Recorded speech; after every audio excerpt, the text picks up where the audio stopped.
गुरुर्ब्रह्मा गुरुर्विष्णु गुरुर्देवो महेश्वरा गुरुर्साक्षात् परं ब्रह्म तस्मै श्री गुरुवे नमः।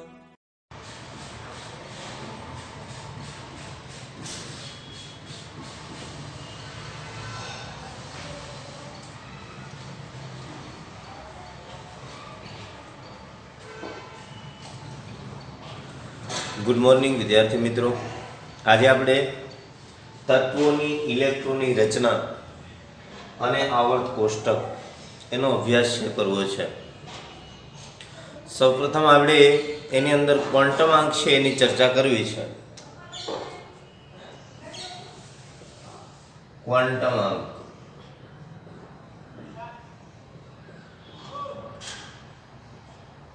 તો ક્વોન્ટમ આંક કોને કહીએ આપણે? પરમાણુમાં રહેલા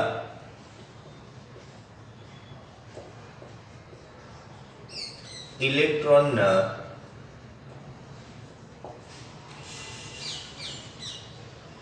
સંપૂર્ણ વર્ણન માટે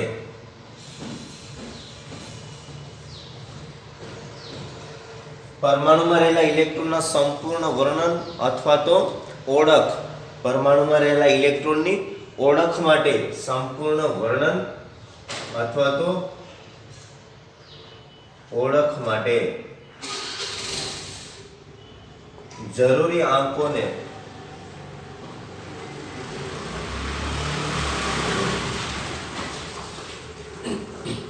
ક્વોન્ટમ આંક કહે છે.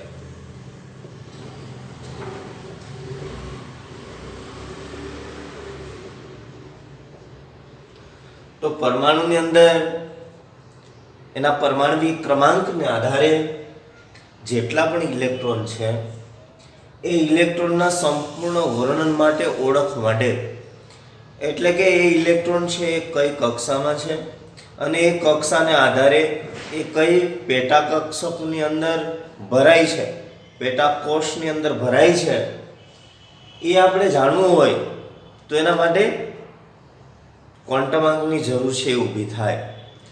તો ઇલેક્ટ્રોનના સંપૂર્ણ વર્ણન માટે જે જરૂરી આંકો છે એને આપણે ક્વોન્ટમ આંક છે કહી શકીએ. આવા ક્વોન્ટમ આંક છે કેટલા પ્રકારના છે? તો કે ક્વોન્ટમ આંકના પ્રકાર,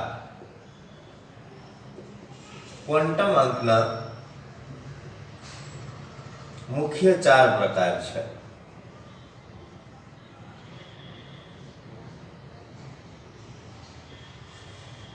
ક્વોન્ટમ આંકના 4 પ્રકાર છે. પહેલો ક્વોન્ટમ આંક જે છે એ મુખ્ય ક્વોન્ટમ આંક, મુખ્ય ક્વોન્ટમ આંક, જેને આપણે સ્મોલ n વડે દર્શાવીએ. મુખ્ય ક્વોન્ટમ આંક n. મુખ્ય ક્વોન્ટમ આંક n છે એ શક્તિ સ્તર છે એનો નિર્દેશ કરે છે. કક્ષા અથવા તો કોષ અથવા તો આપણે એને શક્તિ સ્તર પણ કહી શકીએ.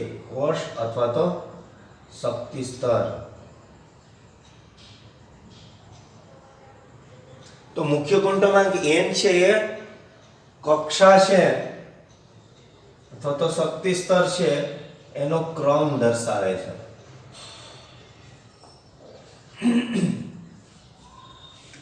મુખ્ય ક્વોન્ટમ આંક n કક્ષા એટલે કે શક્તિ સ્તર અથવા તો કોષનો ક્રમ દર્શાવે છે. કેવી રીતના ક્રમ દર્શાવે? દાખલા તરીકે n બરાબર 1 હોય એટલે કે મુખ્ય ક્વોન્ટમ આંકનું મૂલ્ય 1 છે. તો એવા સંજોગોની અંદર એ k કક્ષાનું સૂચન કરે છે.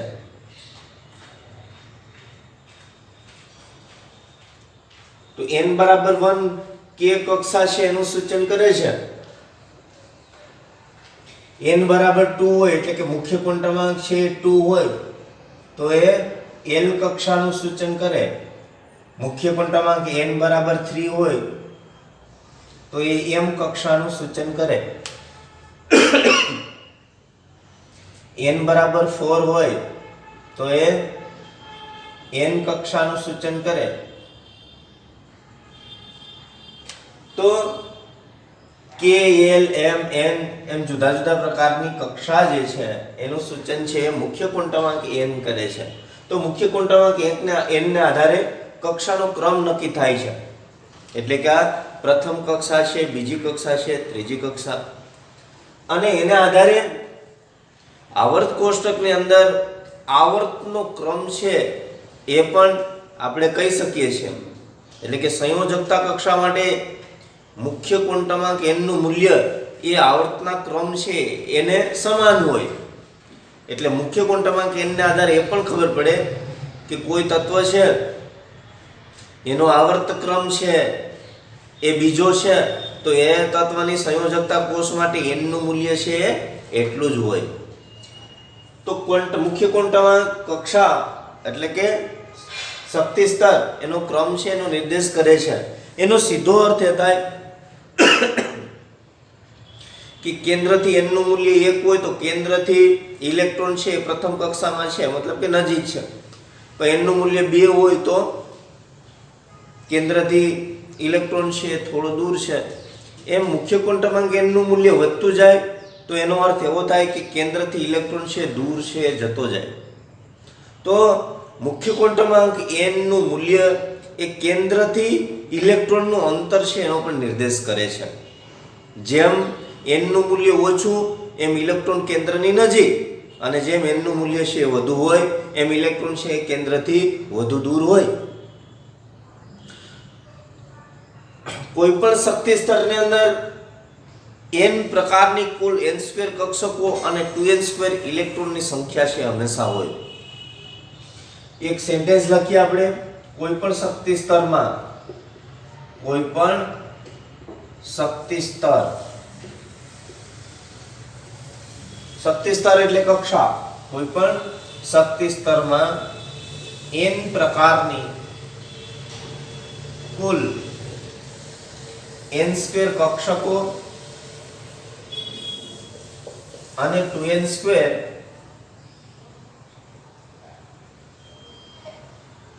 ઇલેક્ટ્રોનની સંખ્યા હોય છે.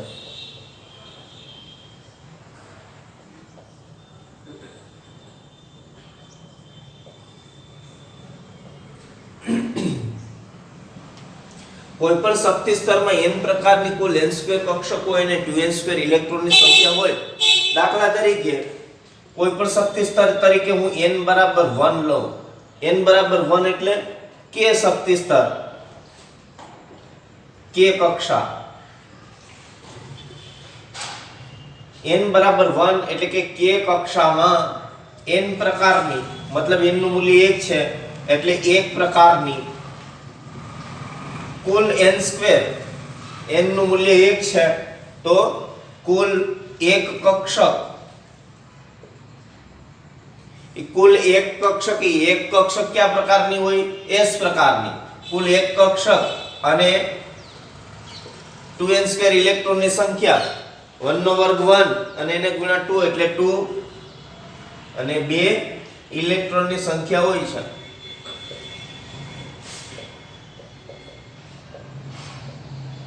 તો આ વસ્તુ છે મુખ્ય ક્વોન્ટમાંકના આધારે આપણે કહી શકાય. મુખ્ય ક્વોન્ટમાંકના આધારે શું નક્કી થઈ ગયું કે ભાઈ k કક્ષા છે તેની અંદર એક પ્રકારની, એટલે કે પહેલી કક્ષામાં એક પ્રકારની કુલ એક કક્ષક અને 2 ઇલેક્ટ્રોનની સંખ્યા હોય. તો એ ખબર કોના આધારે પડી? n ના મૂલ્યના આધારે. તો n નું મૂલ્ય છે કેટલા પ્રકારની કુલ કેટલી કક્ષક છે અને એમાં ઇલેક્ટ્રોનની સંખ્યા કેટલી હોય એનો નિર્દેશ પણ કરે છે. એવી રીતે n બરાબર 2 લઈએ આપણે. l કક્ષા, l કોષ. તો n બરાબર 2 એટલે કે બીજા શક્તિ સ્તરમાં n નું મૂલ્ય 2 છે એટલે બે પ્રકારની એટલે એક s પ્રકાર અને બીજો p પ્રકાર, બે પ્રકારની કુલ n2, 2 નો વર્ગ 4, કુલ 4 કક્ષક.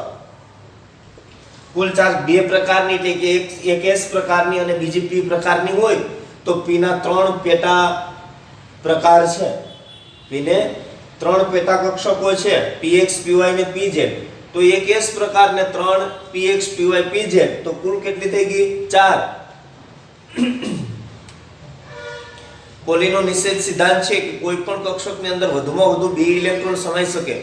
તો એક કક્ષકની અંદર 2 ઇલેક્ટ્રોન સમાય તો 4 કક્ષકની અંદર કુલ કેટલા ઇલેક્ટ્રોન સમાય? 8. બરાબર. અથવા તો n² કરો તો n નું મૂલ્ય 2 છે, તો 2 નો વર્ગ 4, તો કુલ 4 કક્ષક અને 8 ઇલેક્ટ્રોનની સંખ્યા હોય છે.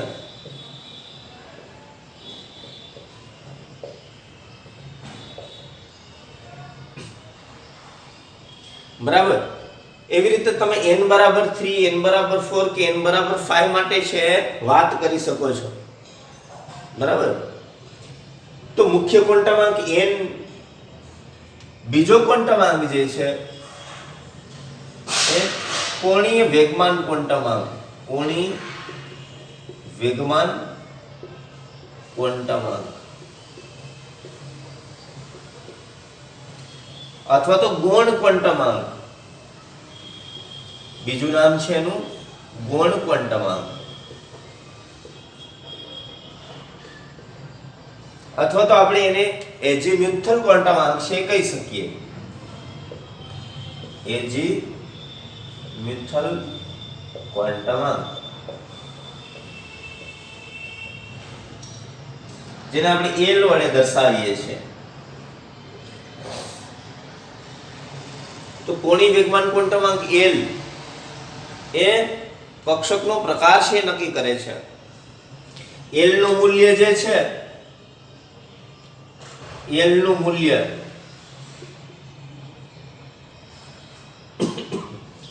ઝીરો થી n-1 સંખ્યા વડે દર્શાવી શકાય.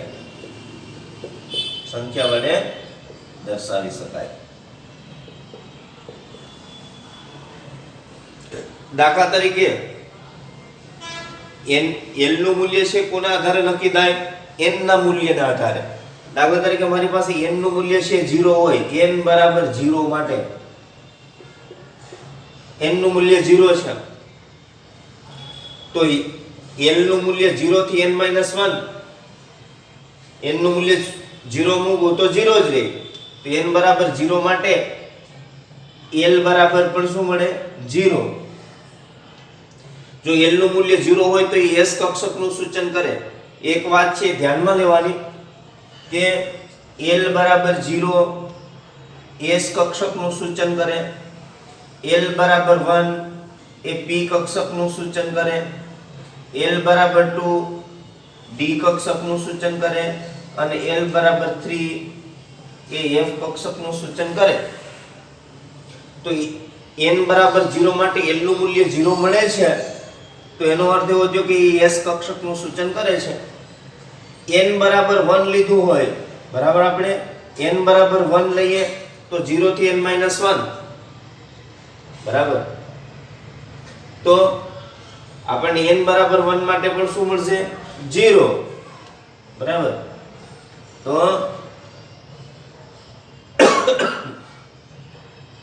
પેલી કક્ષક માટે L બરાબર 0 મળે તો એ પણ શું સૂચન કરે છે? n બરાબર 1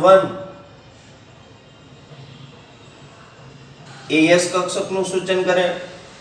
એટલે અહીંયા તો n બરાબર 0 આપણે લઈએ છીએ, વાસ્તવમાં પ્રથમ કક્ષાથી શરૂઆત કરીએ છીએ એટલે સીધો આપણે n બરાબર 1 જ લઈએ પ્રથમ કક્ષા માટે. n બરાબર 1 માટે L બરાબર 0 મળે, એ 1 મૂકે તો 1-1 0.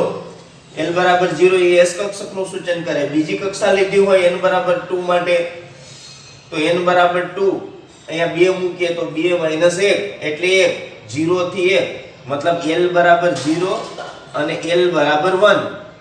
તો બીજી કક્ષા એના માટે L ના મૂલ્યો 2 મળે, એક 0 અને બીજું 1. તો 0 જે છે એ S કક્ષકનું સૂચન કરે, L નું મૂલ્ય 1 હોય તો એ P કક્ષકનું સૂચન કરે. તો L ના બે મૂલ્યો આપણને 0 અને 1 મળે છે, S અને P કક્ષક એમ બે પ્રકારની કક્ષકો એમાં છે. બીજી કક્ષામાં આપણે કહ્યું ને, બીજી કક્ષાની અંદર બે પ્રકારની, એક S પ્રકારની, બીજી P પ્રકારની, કુલ કેટલી? 4. એટલે s ને તો કોઈ પેટા છે નહીં, p ને 3 પેટા કક્ષકો છે એટલે 3 ને 4 એમ કુલ 4 પ્રકારની કક્ષકો છે મળે. એ જ રીતે તમે વિચાર કરો n બરાબર 3 માટે, તો n બરાબર 3 માટે l ના કેટલા મૂલ્યો મળે? અહીંયા 3 મૂકીએ તો 3 - 1 એટલે 2, તો l બરાબર 0, l બરાબર 1 અને l બરાબર 2 એમ 3 મૂલ્યો મળે. એનો અર્થ એવો થયો કે ત્રીજી કક્ષામાં l ના 3 મૂલ્યો મળે છે એટલે 3 પ્રકારની કક્ષકો હોય. એક l બરાબર 0 એટલે s, l બરાબર 1 એ p કક્ષકનું સૂચન કરે અને l બરાબર 3 એ d કક્ષકનું સૂચન કરે. તો ત્રીજી કક્ષામાં 3 પ્રકારની કક્ષકો છે. આપણે કહ્યું એ પ્રમાણે s ને કોઈ પેટા નથી, p ને 3 પેટા કક્ષકો છે એટલે આમાં કુલ કક્ષક 1 થઈ, આમાં કુલ કક્ષક 3 ને 1 4 થઈ, બરાબર. બીજી કક્ષામાં ત્રીજી કક્ષામાં s ને કોઈ પેટા કક્ષક નથી, p ને 3 અને d ને 5 પેટા કક્ષકો છે, તો 5 અને 3 8 અને 1 9 કુલ કક્ષકોની સંખ્યા 9 થાય, બરાબર. તો પહેલી કક્ષા છે, કોઈ પણ કક્ષકમાં વધુમાં વધુ 2 ઇલેક્ટ્રોન સમાઈ શકે, તો પહેલી કક્ષામાં 2 ઇલેક્ટ્રોન, 4 2 8, બીજી કક્ષામાં 8 9 2 18, ત્રીજી કક્ષા છે એની અંદર 18 ઇલેક્ટ્રોન છે સમાય. એ રીતે ક્રમિક કોણીય વેગમાન ક્વોન્ટમાંકને આધારે કઈ કક્ષક છે એની અંદર ઇલેક્ટ્રોનનું વિતરણ છે એ s, p, d અને f કક્ષકોની અંદર કેવી રીતના થાય છે એ કોણ સમજાવે છે? કોણીય વેગમાન ક્વોન્ટમાંક l સમજાવે છે. તો એનો અર્થ એવો થાય કે બીજી રીતે આપણે એમ કહીએ કે ભાઈ s, p, d અને f કક્ષકો છે એનો આધાર કોણીય વેગમાન ક્વોન્ટમાંક l ઉપર રહેલો છે. એટલે કોણીય વેગમાન ક્વોન્ટમાંક l ના મૂલ્યના આધારે એવું નક્કી કહી શકાય કે કયા પ્રકારની કક્ષક છે અને એની અંદર ઇલેક્ટ્રોનનું વિતરણ છે એ આપણે સમજી શકીએ છીએ. ત્રીજો જે પ્રકાર છે એ ચુંબકીય ક્વોન્ટમાંક m, ચુંબકીય ક્વોન્ટમાંક જેને આપણે m વડે દર્શાવીએ, ચુંબકીય ક્વોન્ટમાંક m. તો ચુંબકીય ક્વોન્ટમાંક m છે એ l ના મૂલ્યના આધારે નક્કી થઈ શકે. m બરાબર 2l + 1 આ સૂત્રના આધારે, એટલે આપણી પાસે n નું મૂલ્ય હોય તો n ના મૂલ્યના આધારે l ના મૂલ્ય નક્કી થાય અને l ના આધારે m નક્કી થાય.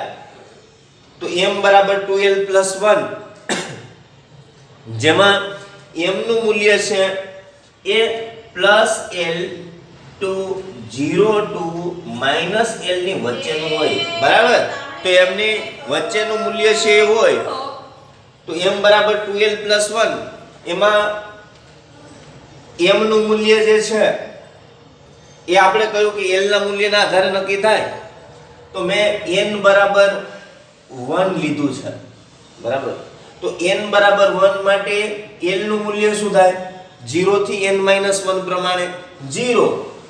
તો n બરાબર 1 માટે l બરાબર 0 થાય. l નું મૂલ્ય 0 મૂકું તો આ 0 થઈ ગયું. તો m બરાબર શું મળે? m બરાબર 1 મળે.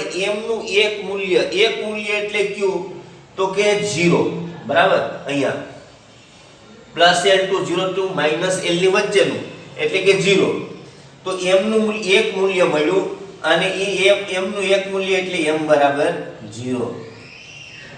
m ના જેટલી સંખ્યાના મૂલ્યો મળે ને જે તે કક્ષક એટલી પેટા કક્ષકો ધરાવતું હોય, તો એ m ના મૂલ્ય 0 મળે છે. l બરાબર 0 એ કઈ કક્ષકનું સૂચન કરે? s કક્ષકનું. અને s કક્ષક માટે m નું મૂલ્ય 0 મળે છે. એનો અર્થ એવો થયો કે s કક્ષકને કોઈ પેટા કક્ષક નથી. પણ દાખલા તરીકે તમે n બરાબર 2 લીધું હોત, બરાબર. તો n બરાબર 2 માટે 0 થી n - 1 પ્રમાણે 0 અને 1 એમ l ના બે મૂલ્યો મળે એ આપણને ખબર છે. l બરાબર 0 અને l બરાબર 1 એમ બે મૂલ્યો મળે છે. 0 એ તો s કક્ષકનું સૂચન કરે અને l બરાબર 1 p કક્ષકનું સૂચન કરે. l નું મૂલ્ય 0 મૂકીએ તો આપણને ખબર છે કે m નું એક મૂલ્ય મળે ને એ 0, એટલે s કક્ષક માટે m બરાબર 0 મળે, જેને કોઈ પેટા કક્ષક નથી. પણ p કક્ષક માટે અહીંયા 1 મૂકીએ તો m ના 3 મૂલ્ય મળે, 2 + 1 એટલે 3. m ના 3 મૂલ્યો એટલે ક્યાં? 0 +1 0 અને -1, બરાબર. આ બાજુ 0 થી -1 -2 -3 -4 અપ ટુ ઇન્ફિનાઇટ. આ બાજુ વિચાર કરીએ તો 0 to +1 +2 +3 +4. તો એનું વચ્ચેનું વિચારવાનું, 0 પછી આ બાજુ -1 આ બાજુ +1. તો આપણને મળે m ના મૂલ્યો +1 0 અને -1. એનો અર્થ એવો થયો કે l બરાબર 1 માટે m ના 3 મૂલ્યો મળે છે. એનો અર્થ એવો થયો કે p કક્ષક 3 પેટા કક્ષકો ધરાવે, px py અને pz. તો એમના જેટલી સંખ્યાના મૂલ્યો મળે જે તે કક્ષક એટલી પેટા કક્ષકો છે ધરાવતું હોય. તો ચુંબકીય ક્વોન્ટમાંક છે એને આધારે આપણે જે તે કક્ષક કેટલા પ્રકારની પેટા કક્ષકો ધરાવે છે એનો ખ્યાલ આવે અને એની અંદર ઇલેક્ટ્રોનનું વિતરણ કેવી રીતના થયેલું છે એ આપણને ખબર છે પડે. ચોથો ક્વોન્ટમાંક છે સ્પિન ક્વોન્ટમાંક s. ચોથો ક્વોન્ટમાંક સ્પિન ક્વોન્ટમાંક, જેને આપણે s વડે દર્શાવીએ છીએ. સ્પિન ક્વોન્ટમાંક s છે એ ઇલેક્ટ્રોન છે એનું ભ્રમણ છે એનો નિર્દેશ કરે છે. ઇલેક્ટ્રોન છે એ જમણી બાજુએ ભ્રમણ કરતો હોય અથવા તો ડાબી બાજુએ ભ્રમણ કરતો હોય, તો જમણી બાજુએ ભ્રમણ કરતો હોય તેના સ્પિન ક્વોન્ટમાંક s નું મૂલ્ય છે +1/2 લઈએ છે. અને વિષમ ઘડી દિશાની અંદર સમઘડી દિશામાં ભ્રમણ કરતો હોય તો +1/2 અને વિષમ ઘડી દિશામાં ભ્રમણ કરતો હોય તો આપણે એનું મૂલ્ય છે -1/2 છે એ લઈએ છે. દાખલા તરીકે કોઈ કક્ષકમાં એક જ ઇલેક્ટ્રોન હોય, કોઈ કક્ષક છે અને એની અંદર માની લો કે એક જ ઇલેક્ટ્રોન છે, તો એના માટે સ્પિન ક્વોન્ટમાંકનું મૂલ્ય છે +1/2 પણ હોય અથવા તો -1/2 પણ હોય. તો આ એક ઇલેક્ટ્રોન માટે s નું મૂલ્ય +1/2 અથવા -1/2, બેમાંથી ગમે તે -1/2 હોય.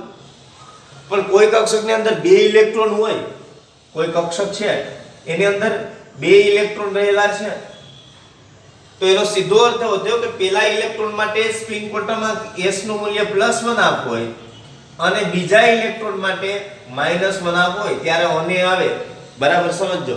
પહેલા ઇલેક્ટ્રોન માટે +1/2 અને બીજા ઇલેક્ટ્રોન માટે -1/2 છે મૂલ્ય હોય.